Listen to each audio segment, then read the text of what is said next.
Hi, I'm Dr. Balaraj Naidu, robotic orthopedic surgeon at Onus Robotic Hospital, Hyderabad.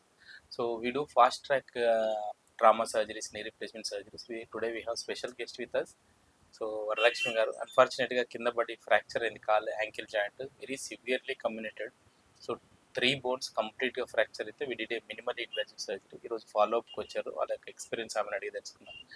Hello madam, చెప్పండి madam, ఎట్లా తెలిసింది, ఎట్లా ఉంది మీ ట్రీట్మెంట్ ఎట్ ఓనస్ రోబోటిక్ హాస్పిటల్స్? చాలా బాగుందండి. ఎట్లా అయింది ఇది మీకు? యాక్చువల్గా ఇంట్లో పని చేస్తూ పడిపోయాను. వెంటనే మా ఫ్యామిలీ రెగ్యులర్ గా వెళ్ళే క్లినిక్ ఫ్యామిలీ డాక్టర్ ఇక్కడ రెఫర్ చేశారు, ఇక్కడ వెళ్ళమని. ఇంకా ఇప్పటికి ఎన్ని రోజులు అవుతుంది సర్జరీ చేసుకోవడం? 5 months. 5 months. మీరు ఏం పని చేస్తారు? నేను గవర్నమెంట్ ఎంప్లాయీ. ఎక్కడ? ఆర్ఎండ్బి డిపార్ట్మెంట్. ఓవరాల్ గా సర్జరీ అంటే అందరు భయపడతారు కదా, మీరు సర్జరీ అయిపోయిన తర్వాత ఎట్లా ఉన్నారు? హాస్పిటల్ డాక్టర్స్ కానీ స్టాఫ్ కానీ? చాలా బాగుందండి, ట్రీట్మెంట్ కూడా బాగా చేశారు.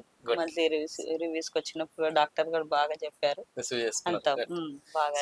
యూజువల్ గా చాలా మంది పేషెంట్స్ యాంకిల్ సర్జరీ అయిన తర్వాత ఈవెన్స్ 0.1% సరిగ్గా సెట్ కాకపోయినా వాళ్ళు కుండుతూ నడుస్తుంటారు. ఆ మేడంకి అటువంటిది అసలు నోబడీ విల్ రికగ్నైజ్, అంటే ఆమె నడుస్తున్నప్పుడు ఈమెకు సర్జరీ అయిందని ఎవరు గుర్తుపట్టలేరు, అంత మంచిగా రికవర్ అయ్యారు.